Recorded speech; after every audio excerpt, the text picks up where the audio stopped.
नमस्कार दोस्तों, मैं हूं आपका दोस्त, आपका होस्ट आर के, और आप देख रहे हैं आर के ट्रेडिंग। दोस्तों, तारीख है 4 जुलाई 2021 और यहां पे 5 जुलाई 2021 के लिए निफ्टी के फार्मा, मेटल और आईटी स्टॉक के एनालिसिस लेकर आपके सामने हाजिर हूं। सबसे पहले मेटल स्टॉक्स को देखेंगे, मेटल स्टॉक्स के बाद मेटल इंडेक्स, फार्मा स्टॉक और इंडेक्स, फिर आईटी, सब एक एक करके देखेंगे कहाँ सपोर्ट और कहाँ रेजिस्टेंस लेने की कोशिश कर रहा है। फिलहाल जहाँ तक मेटल सेक्टर की बात कर लें तो मेटल सेक्टर में अभी थोड़ा गिरावट आपको सारे स्टॉक्स में, देखिए रेड निशान है तो लगभग गिरावट आपको मिल रहा है, लेकिन ये गिरावट वो स्थायी है, स्थायी बिल्कुल भी नहीं, क्योंकि जिस हिसाब से ये गिर रहा है नीचे एक सपोर्ट इसके पास है 5000 का, 5000 का मेटल इंडेक्स की बात करें तो 5000 का एक इंपॉर्टेंट सपोर्ट है।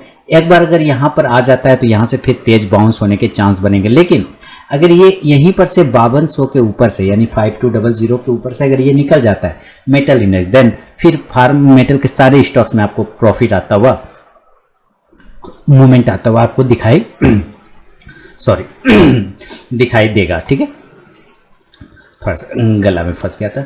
चलिए, तो यहाँ पे हम मेटल इंडेक्स को देख पा रहे, क्या देख रहे हैं कि अगर ये 5000 का सपोर्ट है, नीचे सपोर्ट को तोड़ देगा तो गिर सकता है, लेकिन मेरे ख्याल से अगर ये 5200 के ऊपर ही निकल जाएगा तो फिर यहाँ से ही आपको प्रॉफिट बुकिंग 5300 से 5400 की तरफ भागेगा, तो सारे में स्टॉक्स में आपको वापस से बाउंस आना स्टार्ट हो जाएगा। एपीएल अपोलो से अगर हम स्टार्ट करें तो एपीएल अपोलो भी देखिए लास्ट दिन जो है फ्राइडे के दिन प्रॉफिट बुकिंग है, ये जस्ट प्रॉफिट बुकिंग है, कोई खास गिरावट वाली बात नहीं है। हमारे पास रेजिस्टेंस है 1680 का, किसमें, एपीएल अपोलो में। 1680 के ऊपर निकलने के बाद ये तेज मूवमेंट कर सकता है अपसाइड में, 1800, 1750 से 1800 तक के टारगेट दिखा सकता है। सपोर्ट काफ़ी दूर है, 1500 के आसपास में इसका सपोर्ट है, अभी होल्ड करेंगे। नीचे में उसके पहले अगर देखा जाए तो 1600 का भी सपोर्ट है, 1600 को ब्रेक करने के बाद ही इसको प्रॉब्लम होगा, अदरवाइज इसको कोई प्रॉब्लम अभी नहीं है। अडानी इंटरप्राइजेस देखिए सर्किट मारता है, ये सर्किट मारते हुए कंटिन्यू नीचे में आया, डिविडेंड दिया था 1 जुलाई को, उसके बाद से कंटिन्यू डाउन में ही न्यूज़ आया है, तब से ये डाउन में ही चल रहा है। नीचे एक सपोर्ट है 1300 के आसपास का, अगर नज़दीकी सपोर्ट की बात करें तो वो 1400 रुपये के आसपास का आता है। अगर 1400 को ये नीचे ब्रेक करेगा तो 1350 से 1300 तक के टारगेट दिखाएगा। ऊपर जाने के लिए कम से कम 1500 का इंपॉर्टेंट लेवल है 1500 का, अगर ये 1500 को अप साइड में ब्रेक करता है तब ये आपको फिर से नया जोन दिखा सकता है, अदरवाइज थोड़ा अवॉइड करके भी चल सकते हैं। इसके ऊपर मैंने वीडियो भी बना के दिया है पूरा अडानी ग्रुप के बारे में, आप उस वीडियो को भी देख सकते हैं। कोल इंडिया की बात कर ले तो जैसा कि मैंने कोल इंडिया में पहले ही बताया था और अभी भी बता रहा हूँ कि यही लेवल है कोल इंडिया का जहाँ से ये सपोर्ट लेके अपसाइड में जाने के चांस बनाएगा, तो यहाँ से दिक्कत वाली बात नहीं है। देखिए कोल इंडिया जैसे पिछले बार भी इसी लेवल से ऊपर की तरफ भागा था और इस बार भी यहीं पर से होल्ड कर रहा है। ऊपर 150 को फिर से ब्रेक करेगा तो 155 से 60 तक के टारगेट आपको दिखाएगा। हिंडाल्को की बात कर लेते हैं, हिंडाल्को में रेजिस्टेंस है 383 रुपये का, 383 को जैसे ही हिंडाल्को ब्रेक कर देगा दोस्तों, अप साइड में ये 390 से लेकर 395 तक का टारगेट सेम डे दिखाने की क्षमता रखता है। हिंद जिंक की बात करें, हिंद जिंक 340 का रेजिस्टेंस था, बिल्कुल उसी के पास में रुका हुआ है, 345 हो गया। 345 के आसपास अगर ये ब्रेक करता है 345, 46, तो आपको ये 355 से लेकर 60 तक का टारगेट हिंद जिंक दिखा सकता है। जेएसडब्ल्यू स्टील की बात करें तो जेएसडब्ल्यू स्टील नीचे की साइड में एक सपोर्ट है और वो है 660 रुपये का, 660 से लेके आता है 645 तक का, तो इस रेंज में जब तक है तो दिक्कत वाली बात नहीं है। ऊपर जाने के लिए 700 का रेजिस्टेंस है, 700 को ये अगर ब्रेक कर देगा अपसाइड में, देन एक अच्छा फिर से प्रॉफिट आना स्टार्ट हो जाएगा आप लोगों को। और आपको जैसा कि मेटल इंडेक्स भी नीचे की साइड में दिख रहा है, ये भी ठीक उसी तरह से नीचे की साइड में दिख रहा है। अगर मेटल में इंडेक्स में अपसाइड का मूवमेंट आता है तो ये स्टॉक भी यहाँ से फिर मूव करके अपसाइड जाने के चांस बनाएगा, तो नज़र रखिए जेएसडब्ल्यू स्टील पर। जिंदल स्टील की बात कर ले दोस्तों, तो जिंदल स्टील में 388 के आसपास की क्लोजिंग चल रही है, 380 का इंपॉर्टेंट सपोर्ट है, 380 से लेकर 370 तक का। मेरे ख्याल से अगर ये 400 को ऊपर ब्रेक करते हैं तो ये 410 और 20 सेम डे दिखा सकता है, लेकिन कंडीशन है 400 के ऊपर निकलना पड़ेगा इसको। मोइल की बात कर ले तो मोइल में 205 है ना, 205 का रेजिस्टेंस है, 205 का रेजिस्टेंस ब्रेक करने के बाद मोइल में एक तेज मूवमेंट बनेगा जो 210 से 15 तक लेके जा सकता है। फिलहाल मोइल में एक ब्रेकआउट के चांस है, इसके पैटर्न देखें तो ये बिल्कुल हर बार ऐसा ही पैटर्न बनाता है, सेम पैटर्न बनाता है, फिर एक ब्रेकआउट करता है, फिर अप साइड में सीधा सीधी भाग जाता है। आप अगर ध्यान से देख रहे हैं तो ऊपर की साइड में 198, 200 को ब्रेक करेगा तो 205 तक जाने के चांस बन सकता है। एनएमडीसी की बात कर ले तो एनएमडीसी में जो लेवल है 183 के आसपास चल रहा है, ऊपर जाने के लिए 190 से 195 के लेवल को ब्रेक करना होगा एनएमडीसी को, तब जाके ये 200 तक का टारगेट दिखाएगा। नेशनल एल्युमिनियम की बात करें तो ऊपर जो है इसका 84 का रेजिस्टेंस है, 84 के बाद निकलेगा तब 88 का टारगेट आएगा। रत्नामणि मेटल्स 2100 को ब्रेक करेगा, 2150 से 2200 तक के टारगेट आपको रत्नामणि मेटल्स भी दिखा सकता है, तो नज़र रखेंगे रत्नामणि मेटल्स पे भी। रत्नामणि मेटल्स के बाद सेल की बात कर ले तो 135 का रेजिस्टेंस आ रहा है सेल में, अभी 124 के आसपास की क्लोजिंग है, 135 का रेजिस्टेंस है, तो फिलहाल 135 इसका बड़ा रेजिस्टेंस है, 135 के ऊपर निकलेगा तब 140 से 45 तक के टारगेट दिखा सकता है। नीचे सपोर्ट है 120 रुपये का, जब तक 120 तक के ऊपर है कोई दिक्कत नहीं। ऐसे भी एक ट्रेंड लाइन का सपोर्ट लेके नीचे में चल रहा है ये, जैसा कि आप देख पा रहे हैं। इस ट्रेंड लाइन के ऊपर जब तक बना रहेगा कोई दिक्कत वाली बात नहीं, बने रहे। हाँ, इस ट्रेंड लाइन को टूटने के बाद थोड़ी सी गिरावट मिल सकती है। टाटा स्टील 1155 1160, हालांकि बड़ा रेजिस्टेंस की बात करें तो 1200 का रेजिस्टेंस आता है, 1200 का, वो अगर रेजिस्टेंस ब्रेक हो जाए एक बार तो 1240 से 1280 तक के टारगेट देखने को मिलेंगे। 1120 के नीचे अगर गिरता है तो इंट्राडे में एक टारगेट सेल साइड में 1110 से 1100 तक का लिया जा सकता है। वेदांता का चार्ट अभी जो रिसेंटली है वो 276 का 275 का रेजिस्टेंस है, हालांकि 270 के पास छोटा रेजिस्टेंस है, 270 को एक बार ब्रेक करे तो 280 75 से 80 तक का टारगेट मिल सकता है। वेलस्टोन कॉर्प की बात कर ले 145, हालांकि ये बहुत ही ट्रेंड लाइन के पास आया हुआ है, अगर ये ट्रेंड लाइन को ब्रेक कर देता है यानी कि 137 138 को ब्रेक करता है तो एक बार गिर सकता है 136 से लेके 132 तक के लेवल आपको नीचे की साइड में दिखा सकता है। अगर इसको बाउंस होना है तो बिल्कुल परफेक्ट जगह बैठा हुआ है जहां से ये बाउंस होके अप साइड में जाने के चांस बना सकता है। तो दोस्तों ये था निफ्टी के फार्मा स्टॉक पे मेरा अपना व्यू, और चलिए अब जरा सॉरी फार्मा नहीं बल्कि मेटल स्टॉक पे मेरा अपना व्यू। अब चलिए फार्मा स्टॉक्स को देखेंगे और फार्मा में कौन सा स्टॉक्स किस लेवल पे खड़ा है, सपोर्ट है, इसकी भी एनालिसिस करेंगे। तो सबसे पहले फार्मा इंडेक्स को देख लेंगे, उसके बाद फार्मा स्टॉक्स को भी देखने की कोशिश करते हैं। तो ये लगा मैंने फार्मा इंडेक्स को लगा। तो लाइव मार्केट में कॉल प्राप्त करने के लिए आरके ट्रेडिंग मोबाइल ऐप को आप गूगल प्ले से डाउनलोड कर सकते हैं, देन आप एलिजिबल हो जाएंगे लाइव मार्केट में कॉल प्राप्त करने के लिए। अगर टेलीग्राम पे चाहिए तो टेलीग्राम का लिंक वीडियो के डिस्क्रिप्शन में अवेलेबल है, आप वहां भी ज्वाइन कर सकते हैं।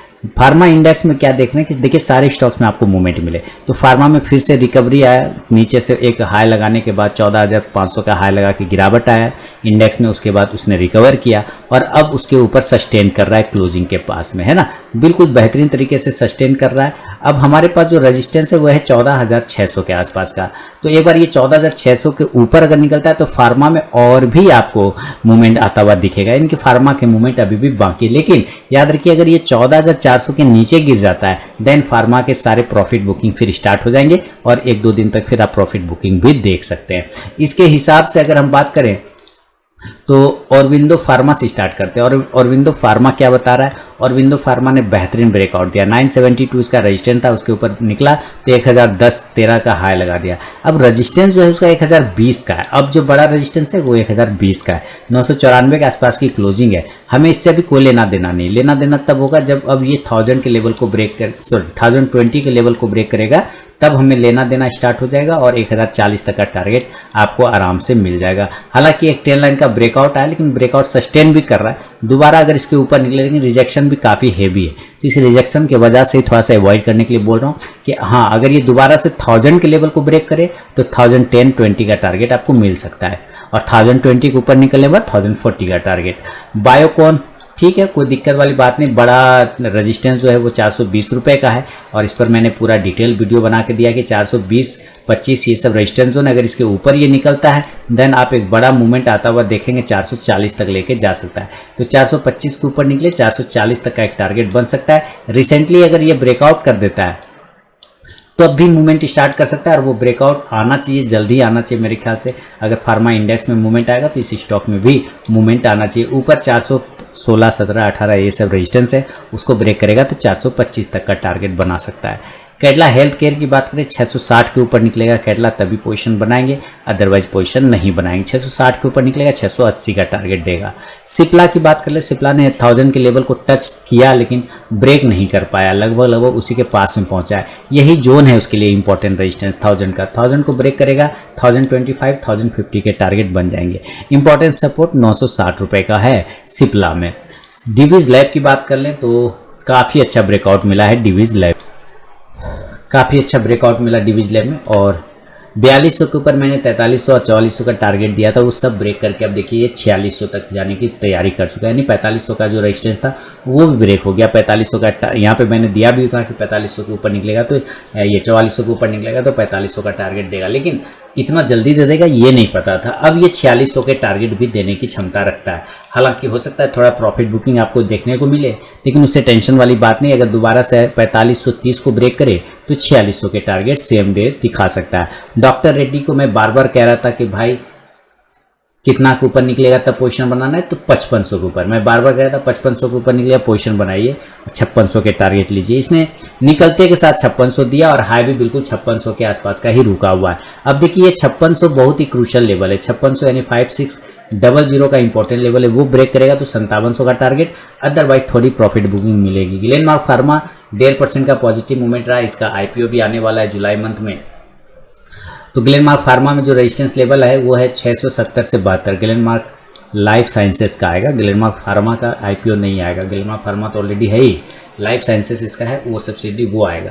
670-72 के ऊपर निकलेगा तो 680 से 85 तक के टारगेट मिलेंगे। लुपिन की बात कर लें तो लुपिन में देखिए नीचे के लेवल, सारे फार्मा ऊपर है, ये नीचे है, और ये एक बेहतरीन पैटर्न बना रहा है दोस्तों। लुपिन इस तरह के पैटर्न बना रहा है कि जब ये ब्रेकआउट करेगा तो फोड़ के पैसा देगा, मतलब जबरदस्त प्रॉफिट बना के आपको देगा। लुपिन 1180 के ऊपर निकला है तो 1200-1220 के टारगेट मिलेगा। अभी जो लुपिन है वो एक्यूमुलेशन जोन बोलते हैं इसको, क्या बोलते हैं, एक्यूमुलेट कर रहा है, अपने आप को एक्यूमुलेट कर रहा है, तो वो एक्यूमुलेशन जोन में है कौन, लुपिन। तो एक्यूमुलेशन जोन का एरिया ब्रेक होगा जब, तो शानदार प्रॉफिट बनेगा यहाँ पर से। निफ्टी का उसके बाद पीएल की बात कर ले, यानी कि पिरामल इंटरप्राइजेस, तो 2500 के ऊपर जब निकले तभी पोजीशन बनाइए 2550 से 2600 के टारगेट के लिए। स्ट्राइड फार्मा 2.5% की तेजी, काफ़ी गिरावट हुआ था और गिरावट के बाद अपने आप को होल्ड किया। ऊपर 800 का रेजिस्टेंस है, 800 के रेजिस्टेंस ब्रेक करने के बाद 820 से 40 तक के टारगेट देखने को मिलेंगे। किसमें, स्ट्राइड फार्मा में। इसका 200 डीएमए की अगर हम बात करें, देखिए छोटा सा एक डीएमए रेजिस्टेंस है, वो मैं यहाँ पे लगा देता हूँ। 200 का जो प्राइस आ रहा है वो आ रहा है लगभग उसके ऊपर 746, वही सपोर्ट था, वहीं से बाउंस किया। अब रेजिस्टेंस है 800 का, वो अगर ब्रेक करेगा तो फिर 820 से 840 तक के टारगेट आराम से देखने को मिल जाएंगे। जैसा कि बिना किसी इंडिकेटर का भी यूज़ करके सीधे चार्ट ही आपको बता देता है कि किस लेवल पे ट्रेड कर सकते हैं, किस लेवल पे नहीं कर सकते। और वही सारी चीज़ें अगर इंडिकेटर भी सही कर दे आपको तो बात ही क्या है। सन फार्मा की बात कर लें, सन फार्मा 680, मेरे ख्याल से 690, 695, 685 ये सब के ऊपर दोबारा निकले तब 700-710 के टारगेट मिलेंगे। टाटा कंज्यूमर का लेवल की अगर बात करें तो इसमें टाटा कंज्यूमर कहाँ से आ गया सन निफ्टी फार्मा में, ये कमाल कर रहा है आजकल, कहीं का कहीं चला जा रहा है। टोरेंट फार्मा की बात कर लें, देखिए टोरेंट फार्मा में 3000 का रेजिस्टेंस जोन है, हालांकि टेस्ट तो किया था लेकिन होल्ड नहीं कर पाया। 3000 के ऊपर अगर निकले तो 3040 और 3080 तक के टारगेट आपको टोरेंट फार्मा भी दिखा सकता है। वोकट फार्मा की अगर हम लोग बात करें तो वोकट फार्मा काफ़ी क्रूशियल जोन है। देखिए ये इसका एक्यूमुलेशन एरिया है, ये एरिया ही इसका डिसाइड करेगा कि अगर ये नीचे 500 को ब्रेक करता है कमज़ोर हो जाएगा, और ऊपर अगर वापस 545 ब्रेक करता है तो मजबूत हो जाएगा। 545 के ऊपर निकले 555 से 60 तक का टारगेट वोकट फार्मा आपको दिखाएगा। तो दोस्तों ये था निफ्टी के मेटल के बाद फार्मा स्टॉक पे मेरा अपना व्यू। अब चलिए ज़रा आईटी स्टॉक्स को लगाते हैं और देखते हैं कि कौन सा आईटी स्टॉक किस लेवल पे खड़ा है। तो सबसे पहले आईटी इंडेक्स की बात करेंगे। देखिए आईटी इंडेक्स नीचे के लेवल को आया लेकिन होल्ड करके ऊपर चला गया, 28,800 का सपोर्ट लेकर तुरंत ऊपर बाउंस किया, और रजिस्टेंस है 29,300 के आसपास का, वो अगर ब्रेक होता है तो 29,500 का अलग से आपको आईटी में आता हुआ मिलेगा, और फिर आईटी स्टॉक्स में भी मूवमेंट होगा। इसके हिसाब से बिरला सॉफ्ट की अगर हम बात कर लें तो बिरला सॉफ्ट 410 का रजिस्टेंस है, वो ब्रेक करेगा 420 से 30 का टारगेट बन जाएगा बिरला सॉफ्ट में। एचसीएल टेक की बात करें तो एचसीएल टेक ऊपर जाने के लिए रजिस्टेंस है 1000 का, इसका राउंड नंबर का रजिस्टेंस है, वो ब्रेक नहीं करेगा तो दिक्कत है। 990 के ऊपर निकलेगा तो इंट्राडे टारगेट 1000 का, और 1000 के ऊपर निकल जाएगा तो 1010 का टारगेट बन जाएगा HCL टेक में। मैं फिर से अपने नए व्यूअर को बताऊंगा कि लाइव मार्केट में कॉल प्राप्त करने के लिए आरके ट्रेडिंग मोबाइल ऐप को आप गूगल प्ले से डाउनलोड कर सकते हैं। और अगर टेलीग्राम चैनल पे कॉल चाहिए तो वीडियो के डिस्क्रिप्शन में टेलीग्राम चैनल का लिंक अवेलेबल है, आप वहां से भी ज्वाइन कर सकते हैं। इन्फोसिस देखिए, अब इन्फोसिस में जाने के लिए 1580-85 का रेजिस्टेंस है, ब्रेक करेगा तो 1600 का नेक्स्ट टारगेट फिर से बनेगा। टाटा इलक्सी ये शानदार रिटर्न दिया है, मतलब इसने अगर बताऊं इसका कैलकुलेशन में कर रहा था इस स्टॉक्स के बारे में, टाटा इलक्सी के बारे में, ये पूरा डिटेल वीडियो बनने लायक है। इसने जो रिटर्न दिया है इस साल, पिछले एक साल में बहुत कम ऐसे स्टॉक हैं जिसने इस तरह की रिटर्न दिया है। 600-700 के आसपास का रिकमेंडेशन कॉल था मेरा, तब से ये स्टॉक्स ने जो तूफान दिखाया है तो 4500 का लेवल आ गया इसके ऊपर। इसी तरह बिरला सॉफ्ट को मैंने 73 पे रिकमेंड किया था, ओनली 73 पे 400 तक आ गया। शानदार मूवमेंट बना के दोनों ही स्टॉक्स ने दिया है। अब साइड में 4455 से 60 को दोबारा अगर ब्रेक करे तो 4600 से 4650 के टारगेट टाटा इलक्सी में बनेंगे। माइंट्री की बात करें, माइंट्री में 2600 का रेजिस्टेंस है, 2600 को ब्रेक करेगा, 2650 से 2700 का टारगेट। विप्रो अगला स्टॉक है विप्रो का। दोस्तों विप्रो बहुत अच्छा से सपोर्ट ले रहा है और मेरे ख्याल से यहाँ से सपोर्ट लेके इसको अपसाइड में जाना भी चाहिए। पूरा का पूरा लक्षण सिनेरियो सब वही दिखा रहा है कि इसको यहाँ से अब अपसाइड में जाना चाहिए। ऊपर के लिए 545-44 ये सब लेवल अगर वो ब्रेक करता है तो 550 से 55 तक के टारगेट विप्रो आपको दिखाएगा। टेक महिंद्रा की बात करें तो ऑल टाइम हाई लगाया, लगभग 1110 रुपये का इसने हाई लगाया। शानदार प्रॉफिट बना के दिया, मूवमेंट बना के दिया 1110 तक का। अब दोबारा जब तक 1110 को ब्रेक नहीं करे पोजीशन नहीं बनाएंगे। 1110 के ऊपर निकलेगा तो 1120 से 40 तक के टारगेट आपको मिल सकते हैं। टीसीएस की बात कर लें तो टीसीएस 3400, इसका 3400 का लेवल ही इंपॉर्टेंट है। 3400 के ऊपर निकलेगा 3450 से 3500 के टारगेट बनेंगे। कोफोर्ज की बात कर लें, ऑल टाइम हाई लगाता हुआ चला जा रहा है कंटिन्यू।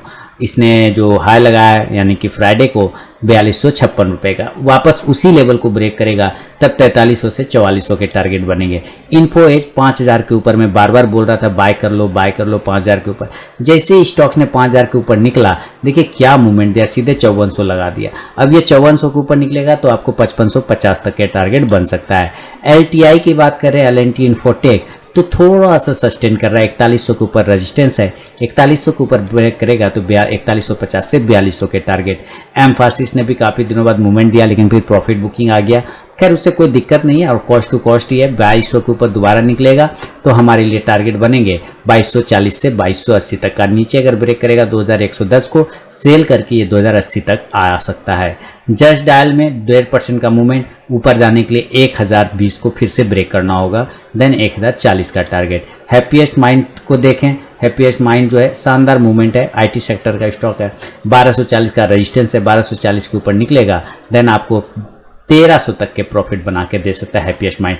400 रुपये का अगर इसका एवरेज प्राइस पकड़ के चले तो ये स्टॉक 400 से आ गया है 1200, शानदार रिटर्न बना के हैप्पीएस्ट माइंड ने आपको दिया है। तो दोस्तों ये था निफ्टी के फार्मा, मेटल और IT पे मेरा अपना व्यू। पसंद आया वीडियो पर कमेंट करें, फीडबैक करें, साथ ही लाइव मार्केट में कॉल प्राप्त करने के लिए आरके ट्रेडिंग मोबाइल ऐप को जरूर डाउनलोड करें। मिलूंगा नेक्स्ट वीडियो में, तब तक के लिए बहुत बहुत धन्यवाद।